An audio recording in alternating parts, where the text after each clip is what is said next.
different view on the mega wall right now after a dry qualifying session. The heavens have opened up and it looks as though we are going to have a wet start to this race. Check out the wall cam. Look how much has fallen. A little bit. It's puddled up on the top of the wall down there at turn 8. It is still falling as the grid is assembled and grid walks taking place. Thousands of people here enjoying this Clipsal Carnival, because that's what it is. It's more than a motor race, it's an event. But this is where we focus on the 78 laps. Now, it has been 11 years since we had a wet Clipsal race. So back in 2000, a bloke called Mark Scaife ended up winning that race from last to first, but only 7 drivers in this field were there. So only 7 out of the 27 who are going to start today have experienced a wet Clipsal race. I say 27 drivers because if you missed it earlier today, the word came through that Steve Owen, the VIP Pet Foods car 49, won't be part of this one because of a big crash yesterday. And you can see the signs there down on the grid with the "Mate, it can wait" information there. Now, what that's all about is a joint initiative between V8 Supercars Australia and Telstra after some research facts came in about the extraordinary number of us who are unfortunately texting while they drive. It's obviously incredibly dangerous. Rick Kelly, Todd Kelly, Alex Davison have all got together as ambassadors for the program, and they're echoing the message around the country at the moment that it's not a cool thing to do, so please don't text while you drive. Check out the rain coming down. The drivers are in for a very tough afternoon. Time for our national anthem, today performed by Mahalia Barnes.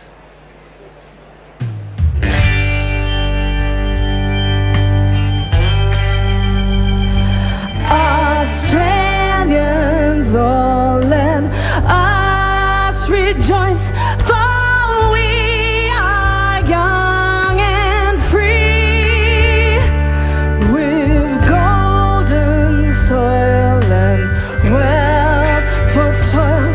Our home is girt by sea, our land abounds in nature's gifts of beauty, rich and rare. In history's page, let every stage advance Australia fair. In joyful strains, and let us sing, advance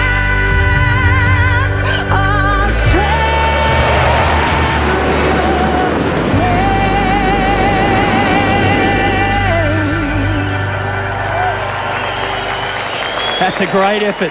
Mahalia Barnes did not flinch when the FA-18 Hornet came overhead. The Royal Australian Air Force adding their touch to the Clipsal 500. Let's go down to the grid and check in with Mark Beretta. Matty, thank you very much. The chairman of V8 Supercars is with me, Tony Cochrane, and that traditional hat that we're used to seeing here, which is really catching on around pit lane as well, Tony. Well, I have to wear it. I was very worried about the rain messing up my hairstyle, so it's keeping the rain off. But what a fantastic weekend we've had here in Adelaide. I mean, today, after 13 events, they had their 3 millionth customer through the gates this morning, and that's a great credit to Roger Cook, who's stepping down as chair of this event, and particularly the South Australian Government. Mr Motorsport here, they've done a great job.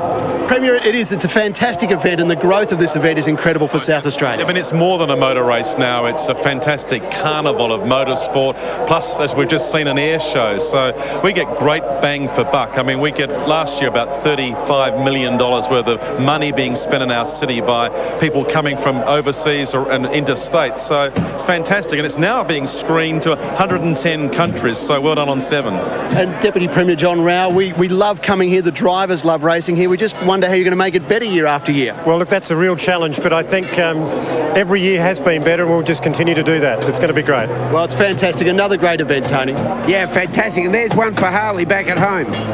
There you go. Thanks, gentlemen. Enjoy the race. Matty? All right, Brett, thanks very much. So the issues here are going to be changing because of the wet weather, but one thing is constant. One challenge here is constant. How do you manage the bumps? Let's find out more about that with Mark Larkin. I want to try and make something that's really complex in our business relatively easy to understand, and that's shock absorbers. We're here at the Adelaide Street Circuit, and I can tell you more than any other circuit in the country, you cannot get around this place with the bumps and curbs fast unless you have your shock absorbers well and truly sorted. Now, so you know what I'm talking about, just have a look at these couple of bits of visions first. We've got two cars side by side here going through the chicane. Now, they've both hit the chicane there, they've both hit the curb, and look how it's upset the car. This is early in the week when they're still testing. Look at that, and they've had to get out of the throttle, and that costs lap speed. Now look at this GRM car. Look at that top left of corner. Now watch the rear wheel. Look at the wheel go into the arch, but the body of the car stays very, look at that, very, very stable, and he keeps his foot buried, and that's lap speed. Now, the difference between all of that is what happens in the shock absorber. So let's have a little bit of a look at one.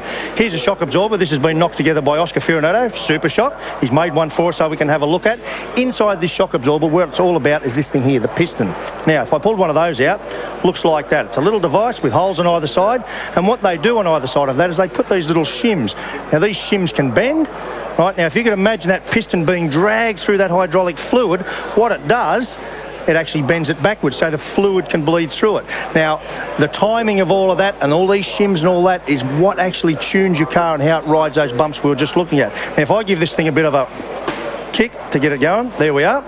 Now you can see, here we are, this is actually what happens in the V8 supercar. Now, this is about 25 millimetres a second. Now, that's what the driver feels when he's going around the corner and the car relaxes over. That's about how fast that piston's moving. So that's one control they've got to do. The next one, if we move that speed up, that's about 100 millimetres a second. Now, that's what the car sees when it's hitting bumps or under brakes. Now, look, see that cavitation there? That's that fluid. That's that little shim I talked about, bending back and the fluid's going through it. Now, if we really hot that up, when you whack that curb, look, this is the metre of a second we've been talking about down at the curbs. So you can see everything that's going on there. I mean, high drama, cavitation, lots of oil temperature. So to tune the shock absorber, to control that as we saw, a lot of work. Now, how do they do that? Well, if I have a quick look here at on our screen, there we go.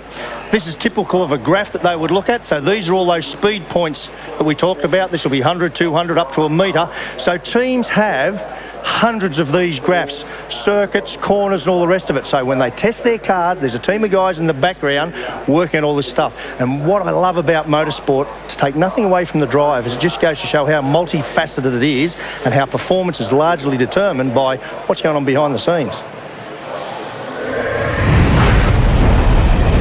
Good stuff, Larko. Thanks for that. Of course, there is the great unknown element today of the weather. And while the rain seems to have stopped falling, it's definitely going to be slippery, because quite a bit has. Just filling up the cool box there, because no matter how much it rains, it's still going to be hot and hard work. I mean, it's boiling in the inside the cockpit regardless. So what's the state of play for the season so far in 2011? Remember, we started our season in Abu Dhabi. Race 1 taken out by Jamie Whincup. Race 2 taken out by James Courtney. Yesterday, Garth Tander collected victory here, and Frosty wants to know what the hell's going on. All you need to know is it's going to be a long, hard ride, Frosty. There is Paul Dumbrell. And when Garth Tander crossed the finish line here in front, it levelled things out on the Clipsal Ledger for Ford and Holden. There's now been 24 races here since 1999, and it's now 12 apiece between the blue and the red side of the fence. James Courtney starting a lot further up today in position 5. I have never seen, Matt, in pit lane, the level of activity before those cars rolled out.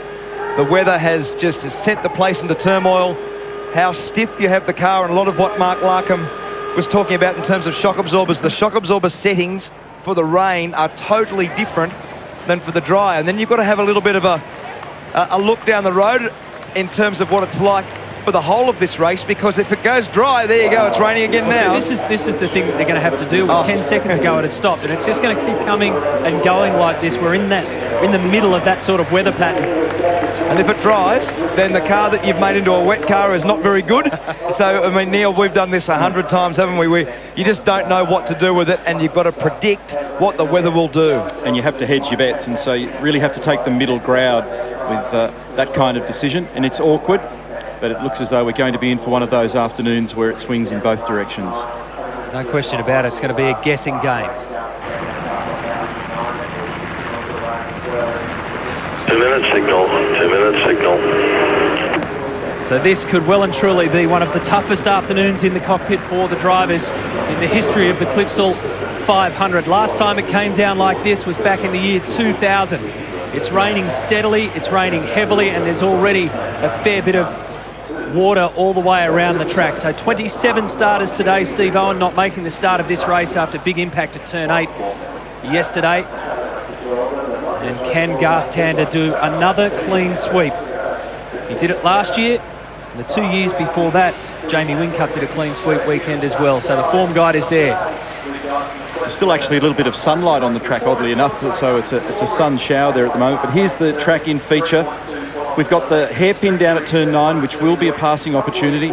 Sometimes you can sneak up the inside there at turn 14. It's very rare that you can get it done down at turn 1. Of course, once you bring into question the whole notion of visibility around this track, everything changes. With the wets on, it means the high visibility tail lights are also on. And the guy who's in the box seat is the pole man, Will Davison. First time he's had pole here, and Will Davison delivers pole for the Ford Performance Racing team since he made the switch. Mark Winterbottom, his teammate, will be behind him on the second row of the grid alongside Lee Holdsworth. Look out for Lee. He loves the wet, he loves street circuits, he's got a lot of solid form this weekend. Courtney and Dumbrell make up row 3. There's Jonathan Webb, a personal best qualifier. Remember the last time it rained on a street circuit in our history was back in Sydney. You know who popped out the front that day? Jonathan Webb. Lowndes and Reynolds has been very impressive. David Reynolds putting on a good show for his local sponsors, Stratco. Jason Bright and Greg Murphy, two tireless and experienced campaigners. And there's our race winner from yesterday, position 13. He had a really frustrating time in qualifying, Garth Tander. He wasn't a happy man. Stevie Johnson and Jason Barguana make up 15 and 16 rather. 17 belongs to Tony D'Alberto with a Ford badge this weekend. Tim Slade alongside him. There's Todd Kelly, 150 V8 Supercar Championships now. Alex Davison came into this weekend second in the championship, but has really suffered with the flu. Fabian Coulthard was throwing punches yesterday at the end of the race. He was right in the picture and ended up finishing 5th. Shane Van Gisbergen, look out for him too, and James Moffat had a tough day in his Clipsal main game debut. The rear of the field brought up by Carl Reindler, Dean Fiore and Warren Luff, who will start from pit lane. The tough conditions could be the saving grace here for Shane Van Gisbergen, who had a pretty tough qualifying.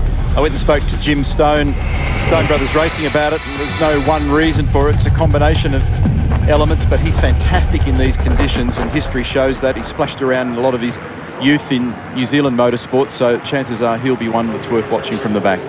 Hey, as these guys blaze out on their warm-up lap, let's just have a really quick look at the wet weather checklist that these guys would have gone through to make sure they're going to be appropriate for both wet and dry conditions. Tyre pressures and tyres, wet weather tyres on. Now, pressures is going to be a real hard one, because if they're only a couple of pound out, the car won't handle well, and because you don't know how wet it's going to be, that's a tough one. So seal the car. Remember, these cars don't have rubbers like road cars, so lots of water comes in on the hot floor, steam inside. So seal the car. Demisters, these cars have a front demister and a rear demister, so we can get rid of that steam. They've got to be on. Ducting, they'll redivert ducting onto the front windscreen. We don't have a fan or an air conditioner, another way to get rid of the fog on the front screen. Rain-X on the external and internal windows all around, again to deal with the vision problems. Shocks, Scafie just said what they'll do is drop the shocks off, soften them off. Anti-roll bars will get softened off. Springs will get softened off. Brake bias will get wound to the rear to use the fuel, the weight on the rear tyres to put those tyres back on the ground. So you've got to use more rear brake than front brake. And finally, camber. Just quickly, I want to show you. Here's your camber. That's how they run the cars, and the tyre deflects. Now, in the wet weather, that's not going to deflect like that. So those that have adjusted their camber, and I can tell you there are some, I reckon are going to get caught out. Well done, Lyco. That's exactly what I was saying about pit lane. That big checklist was being done in every garage, and the guys who have taken the car into total wet setup will look great when it's wet. If it goes dry, they'll look very ordinary, and this is a big punt. Look at that. And the shot epitomises it, because the circuit's bathed in sunshine at the moment, but the northwestern and western horizon's a disaster. That'll be the pattern of the afternoon. And Neil, have a look for the painted lines. You and I drove in that race in 2000. Shocker, wasn't it? It is out of control. The cars will burst into wheel spin in 6th gear on the painted lines. A couple of the savvy operators out there also took the opportunity to flip tyres around. They warmed them up on the rear. They've now put them onto the front while they're on the grid. That was the Bureau of Meteorology radar showing you all of the activity in a radius around Adelaide. We'll keep an eye on that for you. So this is race 4 of the championship. Will Davison starts on pole position here at the Clipsal 500. And in many ways, they are heading off into the great unknown this afternoon. What a start from Lee Holdsworth. Davison's going to hold his position, but Holdsworth has rounded up Jamie Whincup and slotted straight into second. And get ready here. This is wild. Oh, Davison almost lost it there at turn 3, up to turn 4. Look how much water is on the track. The curbs are slippery. The painted lines are slippery. This is a street circuit. It's bumpy. It's difficult. Davison wants to get away from as much of the mess behind him as he can quickly. You're riding with Whincup. Oh. Wheel spin and more wheel spin. Great job by the field to get through the first couple of difficult corners, but it might be game on here. Dumbrell wide at turn 7. He's been joined by a couple of mates there as well. It'll be congested when they get down to the hairpin at 9 because there'll be an enormous water plume behind these cars, but Will has bolted. And he's the pioneer into turn 8 today.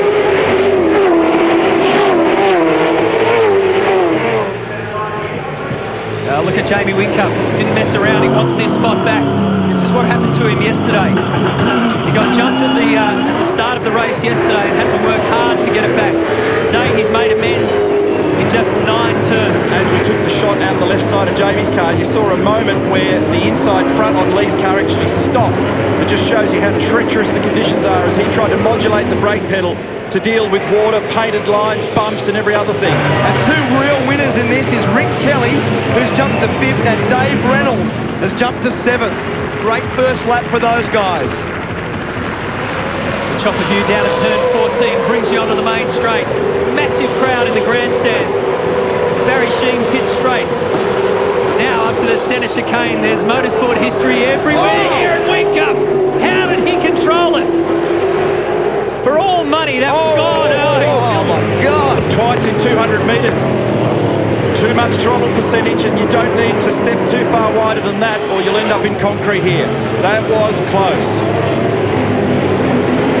I can't reiterate enough how slippery and wild this is. That example, there's Todd Kelly gone, there's Steve Johnson gone, there's Jason Bargwanna gone. That's all at turn 4. But you saw Jamie Whincup in 4th gear versus the wheel spin. The pedal into 4. The big hit. I don't know whether I'm good to go or not. It's taken an almighty chunk out of Jason Bargwanna's Team VOC car at the rear, so he's backed it in heavily there. Now Jamie's starting to close that gap. That voice you heard was Todd Kelly before in the Jack Daniels Commodore, but Whincup is closing the margin. And he's still skating. I mean, halfway down there on approach to turn 8, he's still skating away. Keep your eyes on the right-hand side and see Lee Holdsworth. He went around the left-hand side of the car in front of him, Jamie Whincup. That was a really good start. And look at this. Whoa! He was onto it quickly. And again, on board. Have a look at this. Watch the steering wheel. Oh! It's almost full opposite lock that way. Now watch this. Again, lights up. Sideways, almost full opposite lock the other way.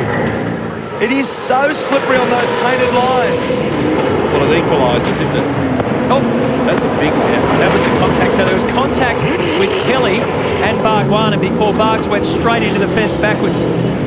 There you go. This will give you a nice bird's eye view. Well, that did hit hard. And Jason Bargwanna will be unhappy about that. And we heard Todd say that I locked up and went straight ahead, which meant, and here he is again off the road. So he's actually clouded Jason, who's ended up in the wall. It's one of those things that happens in wet races, clearly unintentional.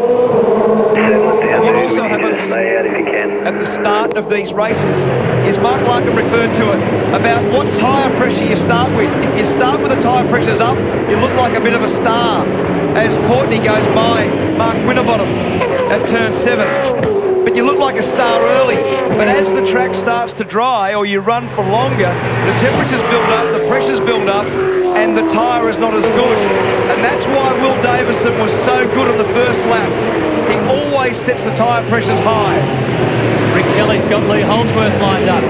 So Kelly started 8th, now 3rd. And this is all about patience. You've just got to get through these first nasty laps, get yourself into a bit of a rhythm and understand how slippery it is in all these spots, like that curve right there.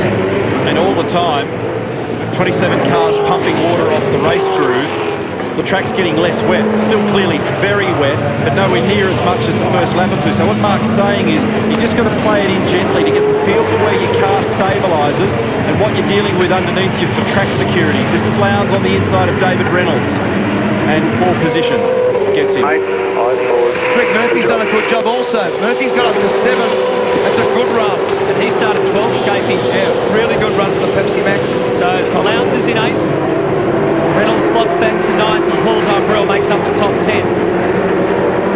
Davison's our leader. Whincup's on his hammer. 7/10 of a second behind.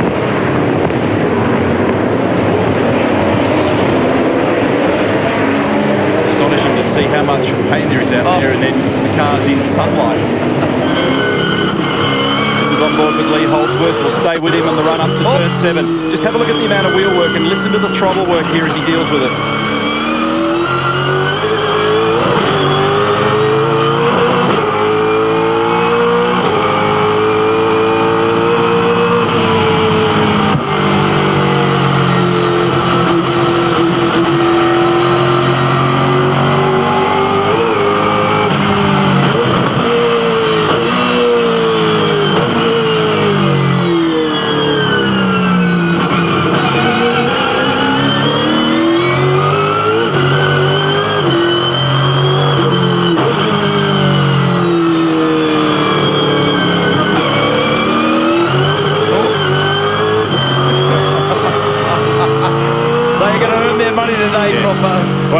That was a classic example. You only need a couple of percent too much throttle and woof, away she goes. And did you hear him coming out of turn 9, folks? The hairpin, it's driving it like a road car. Easing the throttle down. 2nd, 3rd, short shift. And then once you get a bit of, and there goes the mixture setting change on the dashboard. And a confirmation on the radio. Then turn it in for turn 1. There's a bit to do at the helm. So here's a move down the inside for Jamie. Turn 4. And to the lead for the Team Vodafone man. Or is he? Davison argues as they make their way side by side through 5. Gives him space. Great exchange. Good job, Will Davison. He held it together when it mattered most, because Whincup's been coming at him and coming at him. When he finally got him, Will forged straight back. Great racing. That is great racing. And look at that. I mean, little bit of manoeuvring, couple of bursts of wheel spin, and your 5 car lengths adrift again. It just goes to emphasise how delicate this little operation is of trying to get one of these cars around here quickly at the moment. Here we go. Here's the replay up at turn 4. Gets alongside. Will gives him some space. Then forces the point. So Jamie led for 25 metres. Wheel spin, 2nd gear, and then firmly back in 2nd again, and then he gets a bit more wheel spin. Listen to this. This is the one. And then there's another big burst coming off turn 7, and now, look, there he is. He's 7 car lengths behind. So great little battle between them. Davison is the leader. Yeah, good view from our Coates Hire chopper, and Whincup will not let Will Davison go. James Courtney's in this picture. Everybody is in this picture when the weather's coming down. The Clipsal 500 on 7.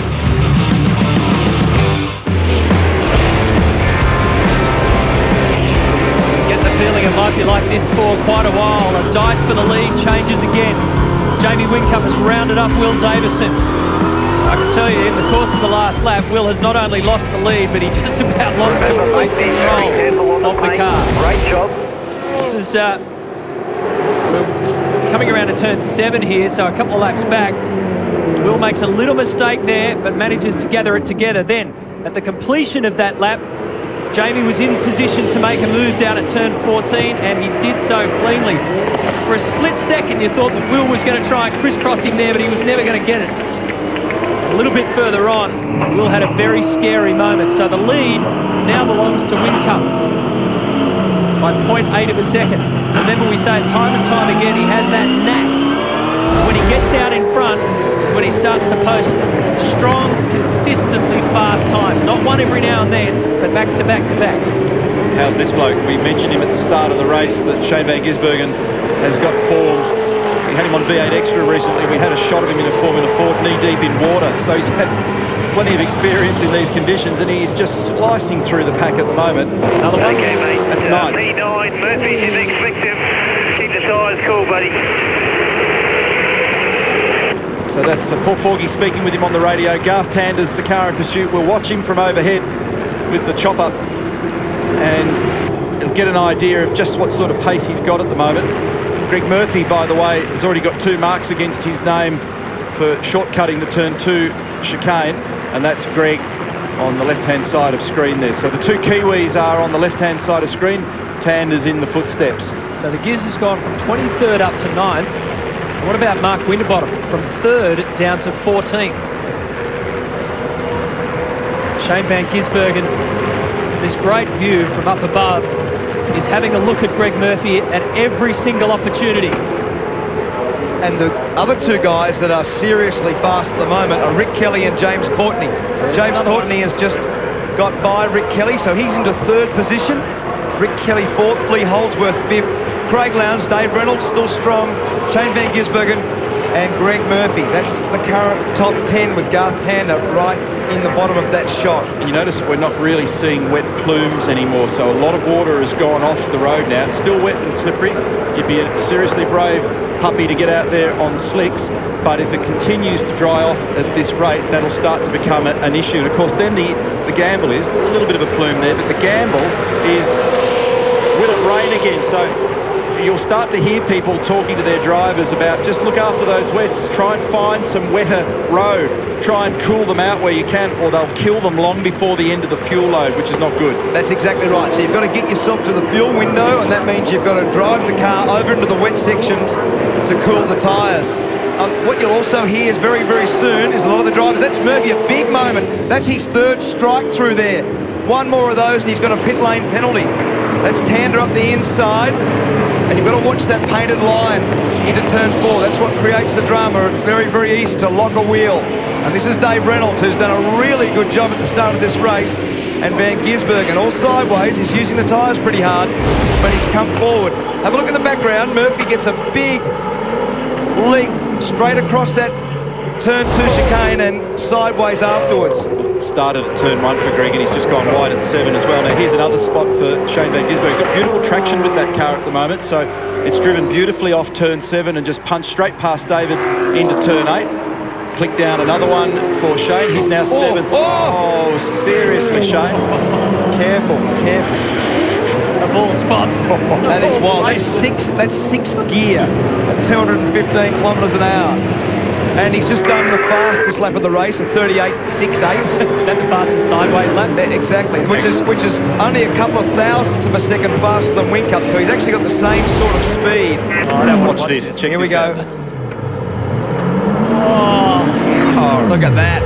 I'll bet they jumped to their feet at Stone Brothers when they saw this, or if they didn't, their eyes would have opened up pretty wide. Wild. It's wild.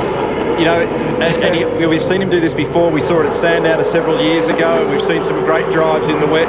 Doesn't seem to bother him. He doesn't mind getting it all wound up like that. Dave Stewart seated there. That's a poker face, that one. Yeah, that's right, Jim Stone. But I guarantee if we had heart rate monitors on them, we'd have seen a little spike. Exactly. So well done, Shane. Nice work. He's marching through the field. Just got to watch those tyres at the moment. Next on the queue is Craig Lowndes for him. So that could be interesting to watch Lowndes and Van Gisbergen have a crack in the wet. So Jamie Whincup leads by 0.6 of a second over Will Davison. Then this man, defending series champ, James Courtney's 3rd. Behind him is Rick Kelly. And what will happen, just have a close look. Oh, here comes Will Davison back down the inside of Whincup. So this little trading of when the car is better than the other car, little crisscross there, nice move again for Jamie. So this is a really good battle. 2 very high-level drivers in the factory cars from Ford and Holden, and are good mates. They're guys that have hung around together a lot over the years, and they're having a really good run. what you'll also hear very soon is the crossover time. So people will be saying in pit lane, what is the time that you can put the slick tyre on? Usually at this circuit it's about 15 seconds slower than your dry time, which is basically now. But is there weather coming? Exactly. Because you don't want to have to make a stop to get on a tyre that proves to be the wrong choice. And Paul Forgey's telling Shane Van Gisbergen at the moment, look after those tyres because we can't really tell you whether there's rain coming or not. It's just still a possibility. Now, remember that both the guys that are leading at the moment also had a terrific battle in the 2009 championship, so they traded a lot of punches in that season. They've raced hard, but they've been apart for a year because it was a shocking year, as we've detailed last year for Will Davison. So here we are again now at turn 7. They're both farming well wide in paddock at the moment. They've found some grip out there, so they're hunting it. And he's a bit closer this time, Will, so he'll have a crack. For sure. Here at 9. A bit careful here at the moment. Well, it's wet. Yeah. The overtaking line's wet. The racing line's dry. So that's what makes that pass very tough. Whincup was going to do the same thing again, but he's thought better of it. Will makes it stick this time around. Van Gisbergen continues to punch out fastest laps at 1:37.8. And also a fast sector split for him. So he remains in 7th behind Lowndes for an update there. Rearward from the Trading Post car, Will Davison. Great job. Oh. Spots again. And they started to talk to him on the radio and he's in the corner. Stop talking to him on the radio when he's busy. That will be item number 1. This guy, in terms of the way that he's approaching the start of this race, Will Davison is being very mature. Look at this, this is the dry line, exactly. And you've got to try to position the car forward. Watch the guys trying to locate the car on that dry pocket. There's Dave Reynolds. He's done a really good job. He's punching above his weight in this race so far. Jason Bright, Paul Dumbrell, Greg Murphy. I can't remember whether I got the message through in all the excitement, and that's yet another change. But Greg Murphy did get a bad sportsmanship flag for 3 tours, straight lining turn 2. Oh, I love that little wild ride on the backside of the curb at turn 7. Here we go again. Guys, you're starting to see that dry line emerge on the track now. And I was just talking to Gary Rogers.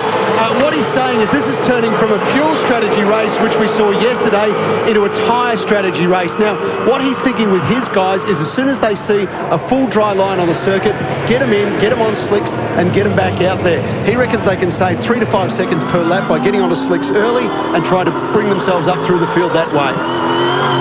It's always a good point. Oh, you know what? I'm uncomfortable about this dice at the moment. You're getting sweaty hands, aren't you? because one of them's going to end up paying a price. But it's always a good point. If you are the pioneer, if you are first, often there's really good gains to be made. But there are big risks because when you're on a dry tyre and you find there's the bump, and a little bumping duel. It's too early in the race for all this. Exactly. It's lap 12 of 78. I was just giving him a rap last lap about how mature he was in the start of this race. I put the mocker on him. I think both the boys are giving and receiving in equal measure, but I just would worry if I were in a management position in either bunker at the moment. It'd have been coolant, boys. Gee, just made that. And guess who's got a watching brief on this? James Courtney. He's tucked in nicely behind this little battle. So he's watching these guys. There he is, just comes in the picture. He's got Rick Kelly with him.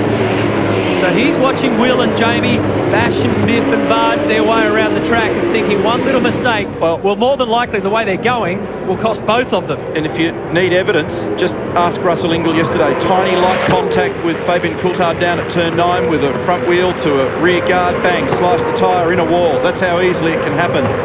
So they both know their caper. They're very, very good at this job. Senior high-level V8 supercar drivers. But it's easy to get carried away being determined to try and win a race, but this one won't be won until we get to lap 78. Davison versus Whincup at the front of the field.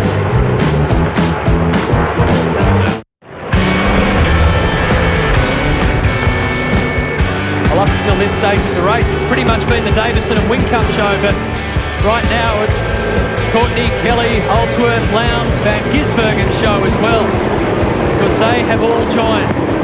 By the way, if you need to leave us before the end of the race, just take your Telstra Next G mobile, log on to Big Pond Sport. You won't miss a thing of our coverage. So Will Davison and Jamie Whincup now have a different set of scenarios to deal with, namely the guys behind him have not only caught up but are closing fast. And it's 3 seconds covering the first 6 odd cars. And I reckon that both Davis and Whincup have possibly hurt their wets a little more than these guys immediately behind that are chasing. A couple of interesting fastest lap exchanges as well, because David Reynolds had the fastest lap until about 15 seconds ago. Stephen Johnson now, that was Scafie sucking air. A 32.1 for Stephen Johnson is the fastest. And the reason why you did that was just the risks at turn 8 there's a lot of them being taken at the moment. Did you see Courtney there? Yeah. Courtney was so close to hitting the fence because he missed the dry line. And this is 5 Commodores, all from different teams, all chasing the lone factory Falcon of Will Davison. And Will's doing a really good job. He's driving it very smooth, and you can see them all. Watch them when they come onto this straight now. They will all hunt the wet line. They'll all go different directions. Watch this. So there's Courtney. Right and left, they're all over the road everywhere trying to find coolness for the tyre. And Scafie, they try and find that coolness for the tyre. I was just having a chat to Kevin Fitzsimmons, the Dunlop Motorsport manager. He's not at all concerned about these wet weather tyres running around on a drying track, or in fact a dry track. When they designed this tyre, they did it for the Grand Prix in Indy years ago when there was no pit stop. So they knew it had to last. And you know the ultimate test, Robbie Bolger won a drifting competition on these tyres 3 years ago, and they were used. Well, in the scale of wet weather, soft and hard, these are at the very hard end of it. That's the one that you were gasping about earlier when James was one wheel width wide in the wet stuff. So they are a very hard wet by wet tyre standards. That's the fascinating one, down there towards turn 8 when they go in search of the wet line. It's right over the other side of the track, so everybody holding position down to turn 9 except for Mr. Lowndes, who wants to arrive up alongside Mr. Holdsworth. Jason Bright just summed up the situation out there at the moment. He just told his guys, Phil Keat on the radio, change here or not. No, he just said, I don't want to be the first guy to blink. Oh, hang on, Courtney. So Courtney went through. While Whincup was blinking at his mate Will Davison, James Courtney saw an opportunity and slid on through into second. That was a neat move. And Bright's actually got a visibility problem with that Team BOC car at the moment, so they're going to have a look at a duck when he comes in for his stop. Here it is again in replay. We'll see what happened here. It was because of the battle going on up the front, became an invitation for James to take a spot after turn 11. So Jamie got on the curb, couldn't get traction, lost a spot in all that. Rick Kelly almost got up alongside also. Here's Lowndes into turn 4, down the inside of Holdsworth. Nice clean move. Craig's been very patient at the start of this race. It's been quite impressive not to get caught up in any drama. And now he's got a watching brief on the lead 5 cars. David Reynolds is continuing to impress. He's responded with the fastest lap of the race again, is actually starting to close the margin to Van Gisbergen, who was on a huge charge. It's just settled off a bit now, and he's really hunting a lot of wet. That's Craig Lowndes, a bit more rain, he's saying. So Shane's hunting wet. He had huge wheel spin off turn 7 then, and that's given David the incentive to come back and have another crack. Look for Rick's. He's 4th and looking, but they've all got the wipers back on. This might save them. They want to get as far down the end of this fuel load as they can. But there is nothing worse than driving on a tyre that, because of the dry line, you effectively deteriorate the surface of the tyre. You use the tyre up. So when it goes wet again, the wet weather tyre is nowhere near as efficient as it was before. You basically wear it out. You wear all the little blocks out, and it doesn't disperse the water anymore. So when it does rain, these tyres will be ultra bad. Tears and feathers and rounds off the edges of the square blocks on the wet tyre. Might be, if you can hear us, Larko, you might be able to steal a wet from somebody and just show us what that might look like if we get a spare moment. What a great battle. What a great battle. Basically 6 cars within nothing at the start of one of Australia's biggest races. Here we go. This is a little bump from Courtney into the back of Will Davison at turn 9. So little bump. And remember, that's where Russell got a little bump off Fabian yesterday. That's right. 2 or 3 turns later, Russell's in the fence. So those tiny little things can make a very big difference and have a big impact. Look at them searching the water. Yeah. Craig's driving through the donut stands down there at the moment, trying to find something wet.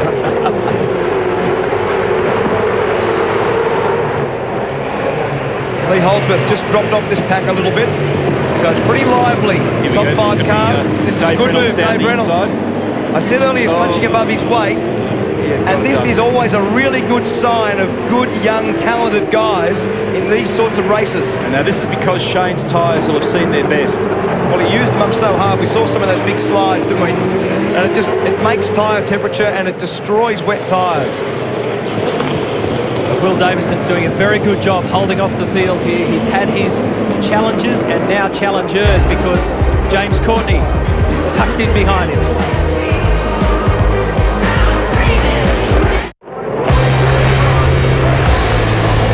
Welcome back. Look at this. Will Davison is under maximum attack. They're all lining up, ready to take a pop shot for the lead. James Courtney wants a piece of it. Rick Kelly wants to get it. Craig Lowndes has got ahead of his teammate. He wants to buy into it. Another change for the lead. Courtney's there. I reckon Davison might have clipped the fence. In defence, Rick Kelly goes through. So just like that, Will Davison's gone from first to third. And that was so aggressive. I've never seen it. The top 8 cars are straight ahead. Straight ahead, Lowndes wide. The top 8 cars are within nothing because it started to rain again. Look at the wipers. Look at the rain coming down. This is fantastic. They're all bunched together. You don't want to leave this one. Do not go anywhere. Scopey made the remark to me in the break, how healthy is this when you see all these different cars driven by all these different drivers, engineered by different groups of people, totally different approaches and engineering philosophies, these for me to say, and they end up in this position so close. It is fantastic that they end up so close on the track, and there's nothing like a wet race to sort this out. All right, so it's Courtney now leading. Rick Kelly is second. There's Will Davison, the pulse in a third. Jamie Whincup is fourth. Then it's Lee Holdsworth. Then David Reynolds there. There's Garth Tander, and there is Craig Lowndes. Nose to tail, now side by side. Well, Tander caused that because Tander gave Dave Reynolds a push, and then that pushed him straight to the back of Holdsworth. Now, Dave won't give this away. Drivers are being asked now, if we get a safety car, for example, what tyres do you want to choose? It's a near impossible question to answer because there's something of a diminishing dry line. It is sprinkling. Here comes Lowndes again on the inside of Tander at 4. And we're, I would say, somewhere in the last 20-odd litres of this fuel load. If you have a guesstimate between 2.3 to 2.5 litres per lap as a fuel burn, which of course is not what they would normally burn in the dry conditions as we take a look at that replay up at 4. Neil, it's a good observation. Someone just asked me on pit lane, what would you do now as a team manager with your driver, with your tyres? I said I'd do exactly that. I would ask the driver. When you don't know what the weather's going to do, he's got a better read on it than anyone in pit lane. But the only thing about it is, Larko, when you're embroiled in a battle like this, you don't want to talk back to the pit and say, oh, boys, look, I'm not doing the weather prediction. I'm actually quite busy. Yeah, I'm a little bit, got my hands full at the moment. Did you get back to me when I just released these 7 mongrels behind me who keep banging into me? Well, and there is no relaxed time here. Now, the only opportunity you kind of get to pick up the vibe of what the horizon looks like is on the run-up to Wakefield Street, where it's bumpy and slippery. And probably when you get up towards turn 7, you get a bit of a glimpse of where it's all coming from.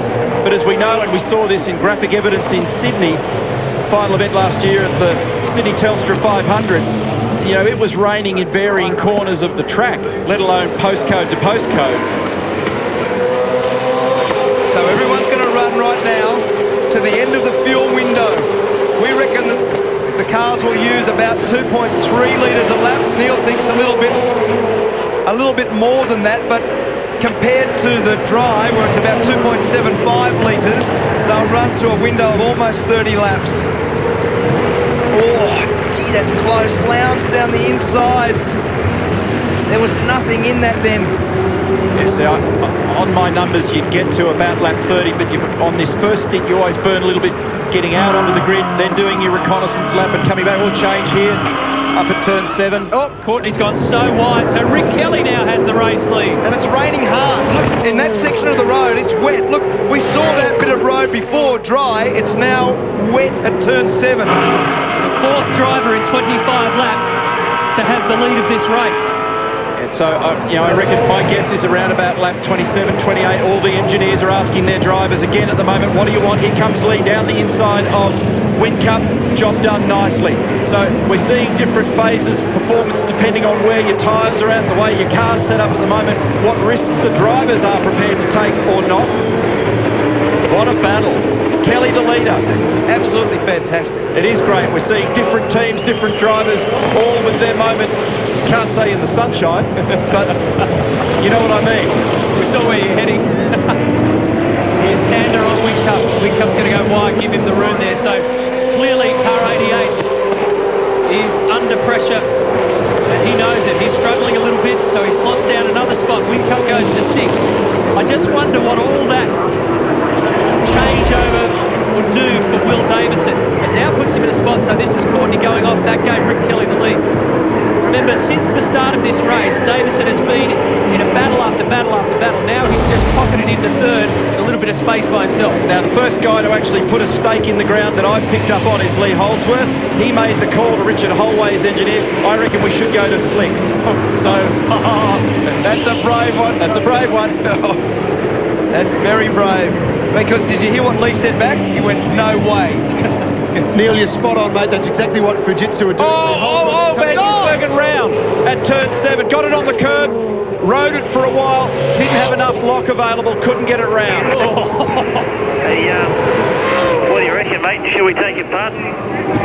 Or you reckon we better stay safe here and stay out in the west? Sorry, Brett. Sorry to bump in on you like that. Let's take a look at Craig Lowndes. I think the weather's answering it for them. It's raining harder. They've got to stay on wets in these conditions. Yeah, sorry about that.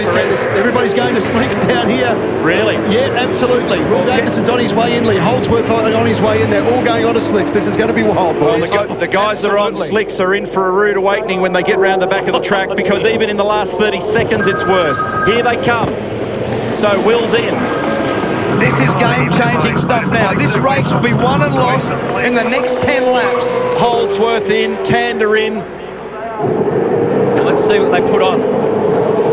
Big gamble. Of course, it may pay dividends in 10, 15, 20 minutes or more. But you've got to survive through it. Yeah. Okay, wet's going on Tander's car. And I reckon they've had a game change midway through, so they've gone to wets. They had the slicks laid up. You know what? I reckon Will Davison's called that. I heard it, and he shouted at the team. Well, I've got 28, 27 blokes shouting in here at the moment about tyres, so...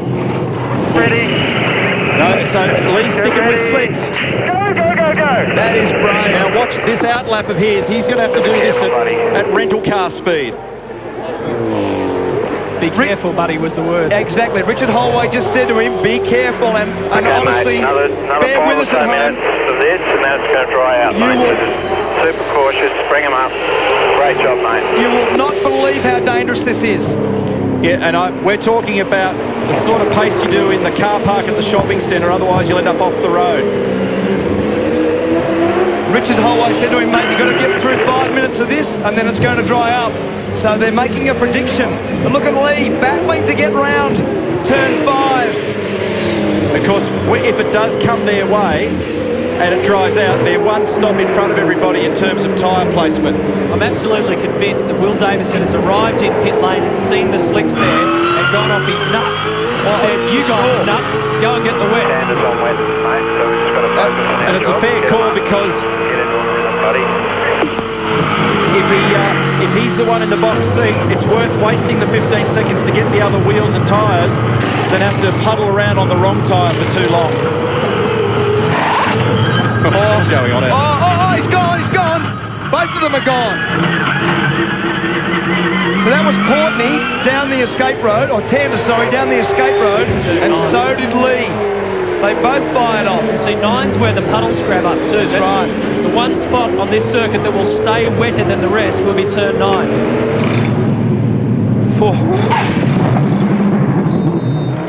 going to be... Oh, look at It's the going to be wheel work. difficult to be able to pick who's on slicks I mean, it's raining and who's hard. not. But we know that Lee Holdsworth is on a slick tyre. No tread face on these tyres. And if the water sits between the road and the tread face, it's like an ice skating rink.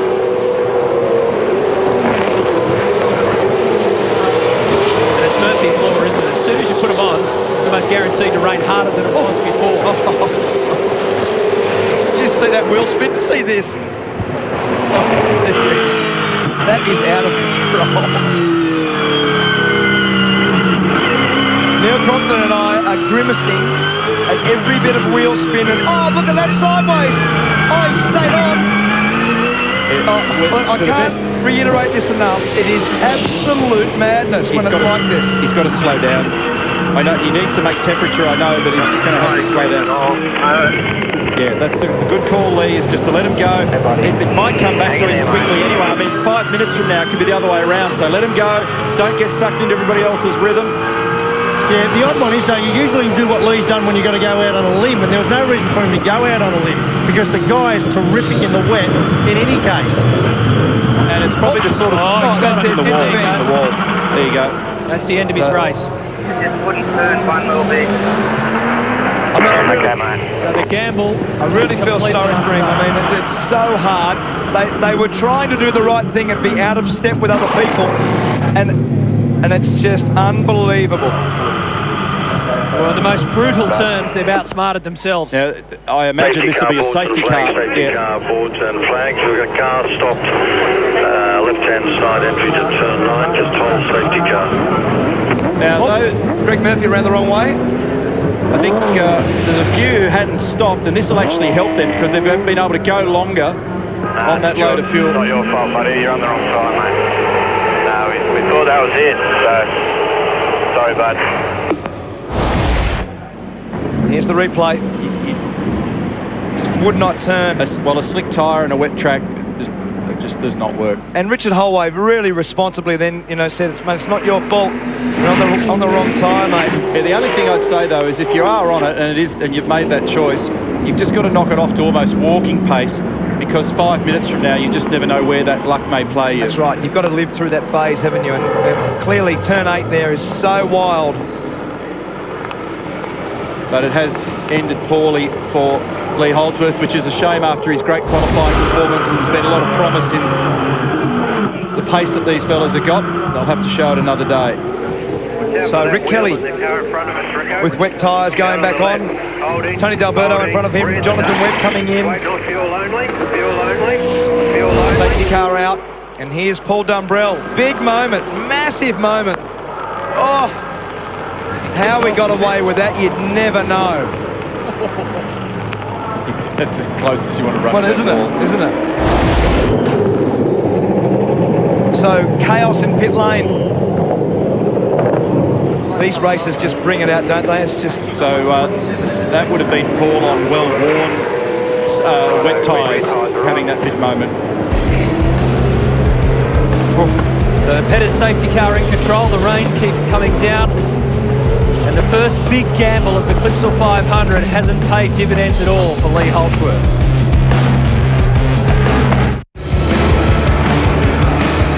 That little snapshot right there gives you a good indication of why it's so hard to call here. I mean, look at the shot of the track where the sun is reflecting off the cars. But how about Walcamp?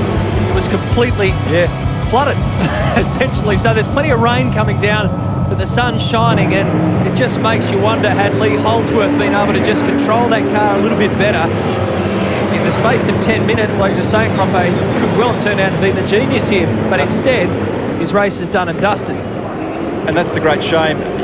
He's a great young bloke, and it's a terrific team. Good spirit with those fellas down there. The safety car's getting ready to vacate once again, and we're ready for more green flag action.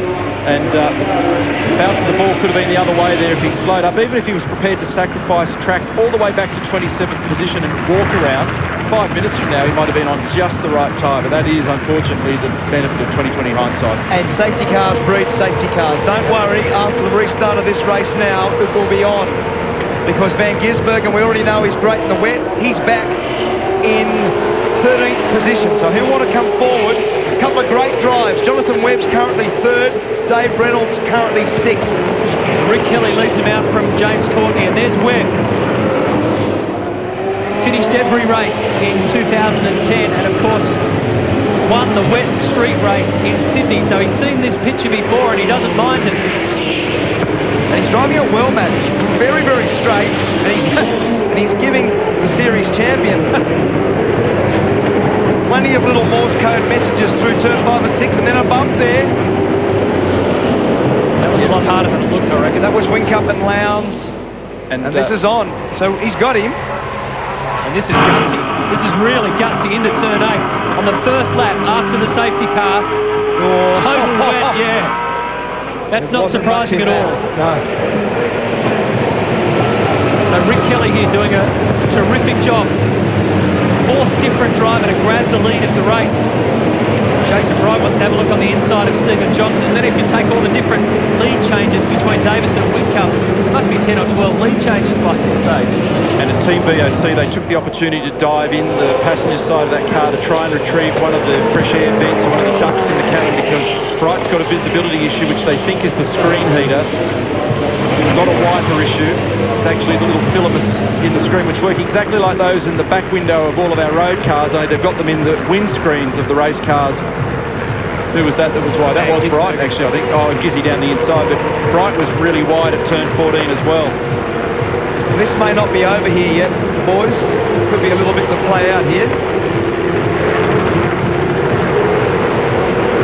Oops, straight through. And it's still on. Great shots there from our Coates Hire chopper with Steve Johnson battling with Shane Van Gisbergen and Paul Dumbrell right in behind in the Bottle-O Falcon. So Rick Kelly leads from Jonathan Webb, James Courtney, Jamie Whincup, Craig Lowndes, Dave Reynolds. Mark Winterbottom has come back up again. He's up to sixth position.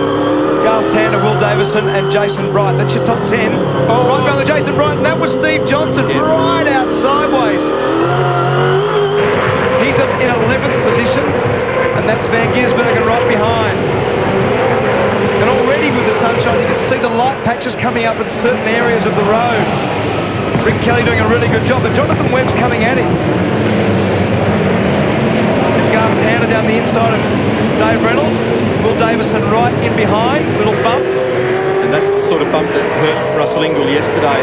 Just going to be super careful of those. And Will's got the high-speed wiper setting on at the moment. That tells you that he's really getting drowned in that mist, particularly down the straights where the wets just pick it up and throw it high.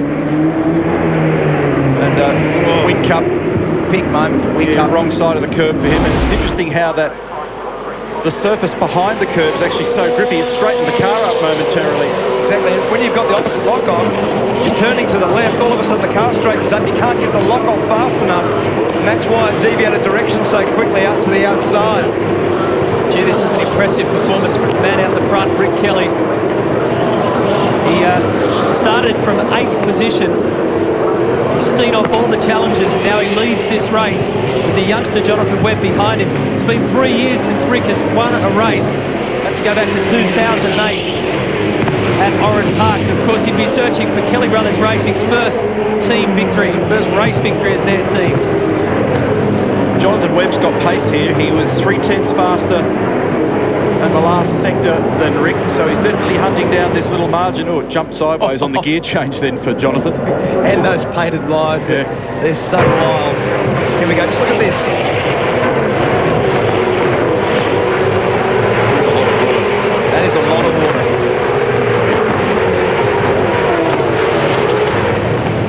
They're doing a really good job to get through there. It's a nice reward for Kelly Racing, the boys at Jack Daniels, because it's been a big undertaking for them to go out on their own, get into a 4-car operation, try and make that a harmonious activity, build all the manufacturing they need around it. They're still in that process literally as we speak. Now, it's not a short-term process trying to get yourself up to the level of the biggest competitors in this business in many cases. Take, for example, the Holden Racing team recently celebrating its 21st year in the game. So 2 decades of equipment and intellectual property that builds along the way. So I think you said a moment ago, Matt, it's year 3 for them now. and here they are leading a race. So this is a very important moment. We've seen glimpses of strong performances, and so this is a nice reward for a lot of hard work. Doing a really good job there at turn 4. You see him straddle the white line. Oh, and that's Bright in the fence at turn 2. He's gone straight on and he's ended up through the gravel and into the fence. We'll get a shot of this for you when there's a lot of damage. Oh, yeah, he's hit that pretty hard. Hit that Look at the front right. And he was complaining about more understeer prior to this. We'll have a little bit. Here we go. Okay. So through, he's going to spin it around right now. Spun so the wrong around way. the curb, and it's just arrowed him straight into the fence. That's very unusual to see the cars do that way, but it come from the little bit of curb action and then catching the wet line as soon as he come down. When the car landed, it immediately fired sideways to the right, and he had nowhere to go, straight into the fence. There's the other end of the Jack Daniels Racing story from Kelly in the garage. And this car hasn't been turning in the appropriate way in equal amounts in both directions. So Todd was complaining about it turning better one way than the other, so he thinks he's got a problem with the front end. So he's come in, obviously it's a drama. He's down in 24th at the moment. Bargwanna is out, remember, from that incident very, very early where he was tagged, and in fact, thinking about it, whatever Todd's got going on probably relates to the tagging of Bargwanna at the start of the race. Yep. So unfortunate for both of those guys. In fact, Todd said when he rejoined, I don't know whether I'm good to go, meaning I'm not sure whether the car was fixed. Look at all the debris out of turn 2. It's a lot of debris. You've got to hope that that doesn't cut or damage a tyre. It's a great shot. The car's coming through there. You've got to drive the car. The thing about driving the car over the curbs, it's okay if you keep the safety car out now. If you keep the wheels straight and you don't load the throttle, then you're okay. The reason for that safety car is that odd-looking bit of debris as we watch Jason coming back in now with that car is it's actually a bit of chain according to the race director. So there's some chain on the road after Jason's hit that wall. Has he gone around? No, he's still out there. That's optimistic. Oh, you know what it'll be? So they can get gear ready before he comes in. I heard him on the radio, and I heard probably Chris Clark in their team also saying, can I get a hand to get bits out? So they'll be fishing bits. Mechanical black flag, car 8. Mechanical black flag, car 8. Here's the chain. So it's used to secure fencing and tyres down there. And I don't think I ever recall seeing a car go in at that angle at that particular spot. That's what I was saying. It's very weird, isn't it? Yeah. Whole day's weird. Everything's been weird in this race.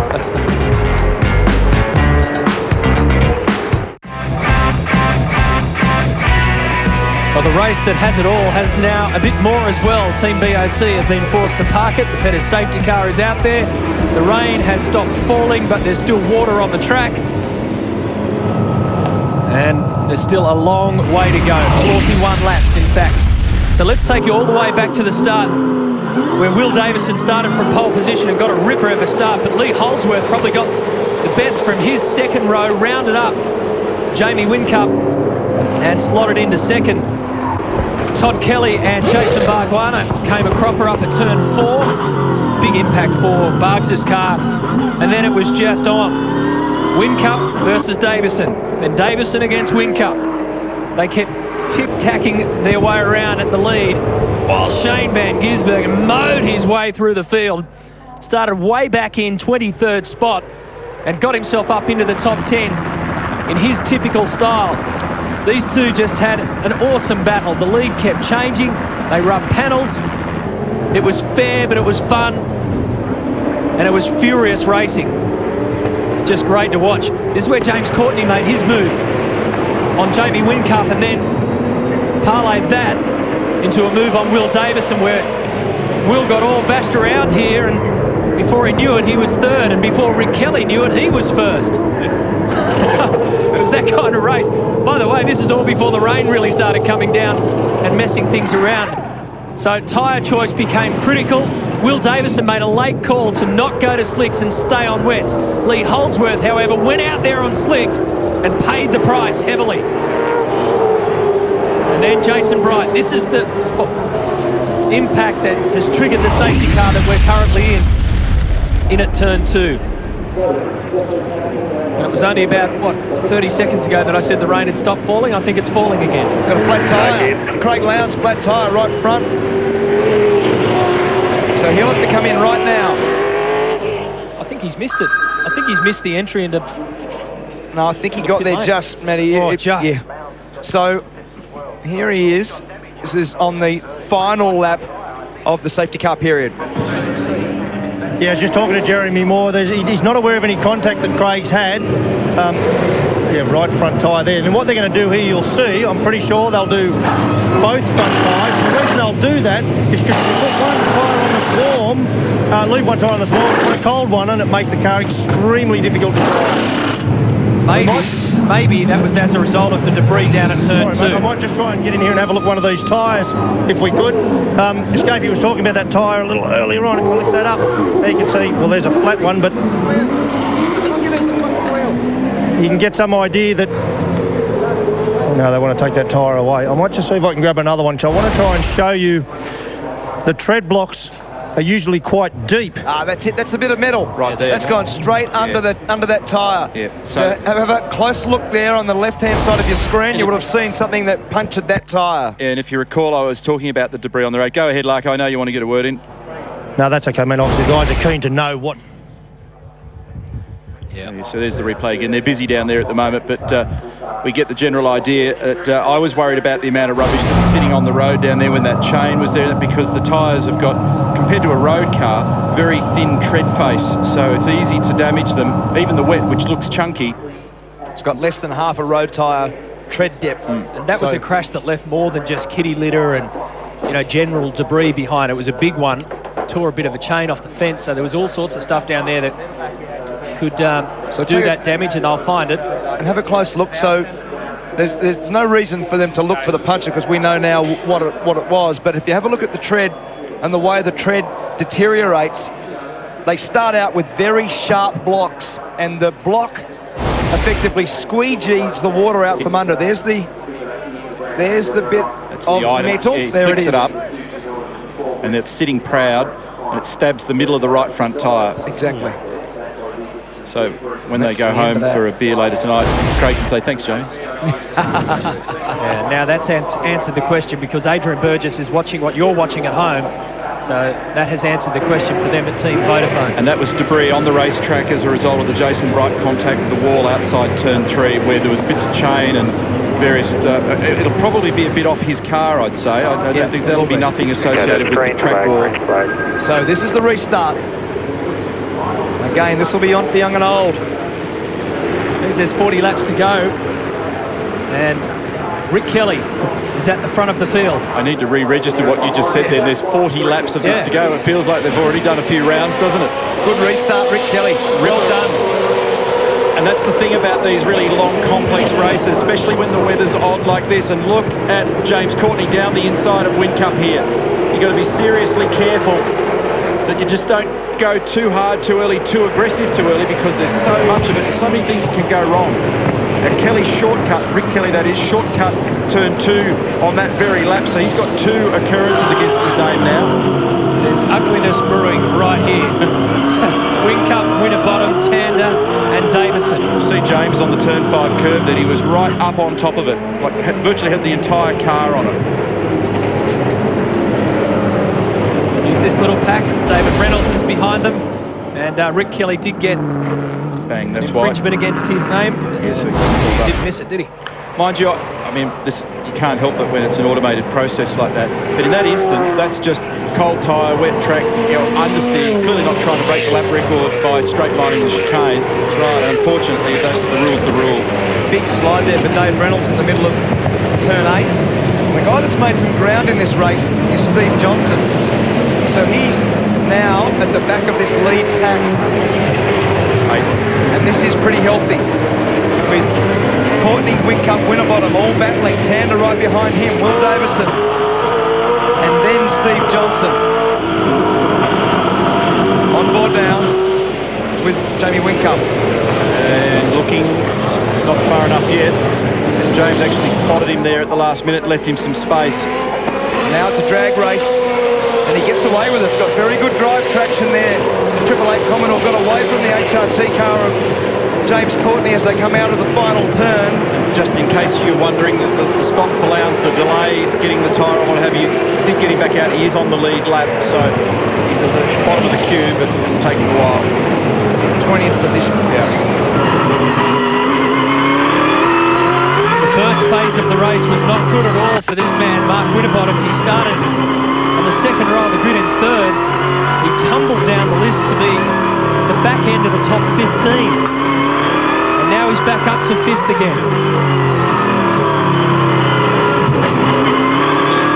Here the patience with the throttle then for Mark. Fully trailed throttle at 0% until he was well on top of the apex, the middle point in the corner. Then he gently, slowly, progressively picks it up off the other side. Oh, have a look at the slides off turn 8 there. Rick Kelly had a monster slide, and so did James Courtney. Here comes Will.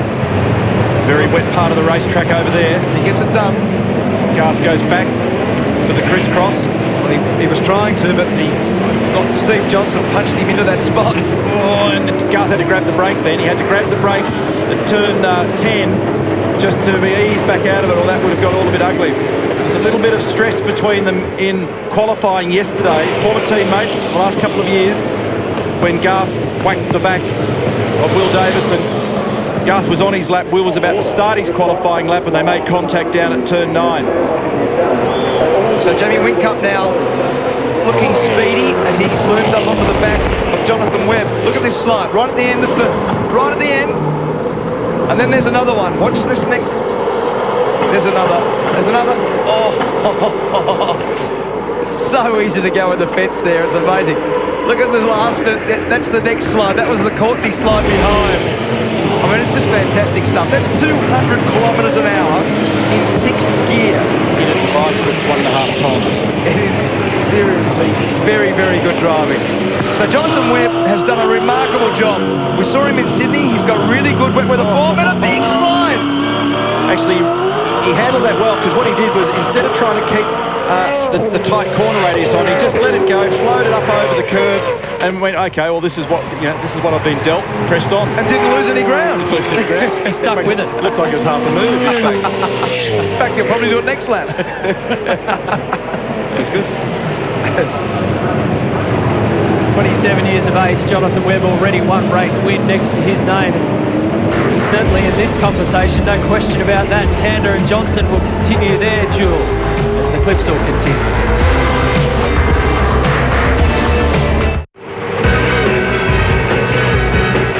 This is the scene at the Clipsal 500 here.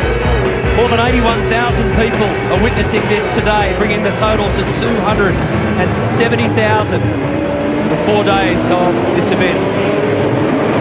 How's this for a battle at the front of the field? What a cracking race. Rick Kelly, Jamie Whincup, Jonathan Webb, the winner on the streets of Sydney last year in the mother entry. Here we go, change for the lead. Whincup up the inside, space made by Rick Kelly. Job done, change for the lead again. So Whincup's first target while we're in the break, he got around Jonathan Webb and then instantly made his impression on Rick Kelly, who's smart enough and experienced enough to know that now's not the time to get right back into a fight. Exactly. Don't need a battle. This is lap 45. We've got one more stop to make. In the Jack Daniels garage with Todd Kelly, and Todd, I can see you watching very nervously, Rick, there. Yeah, it's a little bit of a shame I'm not out there trying to follow him around, but he's done an awesome job all weekend. The car's been fast, and I think this is a bit of a turning point, not just for Jack Daniels Racing, but the whole of Kelly Racing. We've got a lot of new gear in the cars, and if we can keep this up for the rest of the year, it should be a good one. Yeah, it's just sitting in there behind Jamie Whincup at the moment. What advice would you give him at this point? He knows what to do. He's very good at just keeping his head down and looking after the car and bringing it home, so hopefully he'll stay there. Well, we'll let you get back to watching. Thanks, Todd. Thanks. And Todd's pretty much underscoring what you were saying before there, Cropper, about how important this is for Kelly Brothers Racing. Put a lot of effort into that, so it's good to see that Rick is well and truly on target here for a podium, if not a race win. He has won before back in 2007. This is how Jamie Whincup and Jonathan Webb did their business around at turn 7 and effectively how Whincup gets into second spot. And what Jamie's discovered quickly is the backfill on this curb's got a little bit more grip. He's now using it to his advantage. Scapey and I were laughing about it in the break because he's getting massive corner exit speed gain from it. And he's flying at the moment. Here's the move down the inside on replay as well. There's a bit of amusement in all this because this has been a great race. We've seen a lot of teams and a lot of drivers putting their best foot forward. And the international motorsport community, lounge in the puddle and just flicking sideways.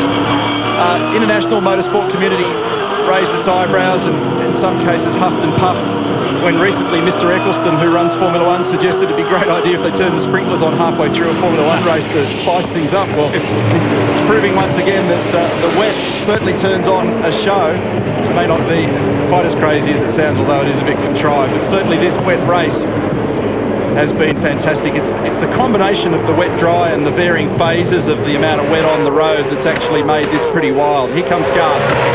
Turned it down the inside of Stephen Johnson. This is for position 7. And there's a rule that the 150-metre board on the left-hand side of turn 8 before you get there, that you've got to have the pass made before that corner. So you don't want two cars arrowing in there together, as we've already seen plenty of drama there all weekend. It's very, very fast and there are big consequences. This is a cracker race. Jamie Whincup leads. I only want some sin. I can't accuse him of. Turn 8 has claimed another victim here at the Clipstall. This time it's Warren Luff. And thankfully he is okay. So here's what happened. You've seen it before. That was a very big crunch into the wall. In fact, he's lost the door on the side. There it goes. And the safety car has now been deployed while we're watching the replay. Here it is from the other side. And he's gone on quite square, but it's ripped the door skin off the car, smashed the front left wheel. Look at it move that concrete block. That concrete block is 4 tonnes. Yeah, and Paul Dumbrell just come in and grabbed fuel. Now, it's a bit line ball depending on how much the track dries out as to whether you can get home from here now and how long the safety car's out. But I think you'll find people dive in if they can. Whincup's coming in, so it'll be interesting to see who flinches here, but I suggest that most will take the gamble. Yeah, Neil, looking at the pit lane, mate, I can tell you, I reckon pretty well the whole field's about to barrel in here. Yeah, if you do the maths, you've basically got... you can let you drive straight through here, mate, so come on through. As you can see, fill it up now, you've got to get home on 2.5 litres a lap. Which is very tough. It's going to be pretty tight, because I tell you what, if it dries out, you'll go north of that figure pretty quick. Absolutely. Now the tyre choice is an important one. Everybody's putting slick tyres on. Freeze are done. So banking on a drying track and also a dry finish to this race. Well, if it is dry enough, that will pick the pace up. So that's right. You won't get home. Yeah. 2.75 was our number yesterday. 2.75 litres per lap. So already, and you know, there's a million variables between now and the end of all this, but already, for me, that puts into question the whole business of fuel again. So when we thought we were going to be talking about a weather-based race and all about tyres, pretty quickly fuel will come back into it. Of course, it's triggered by the safety car. So they're using the opportunity to try and get the fuel in. Alex having to be cued here, Alex Davison.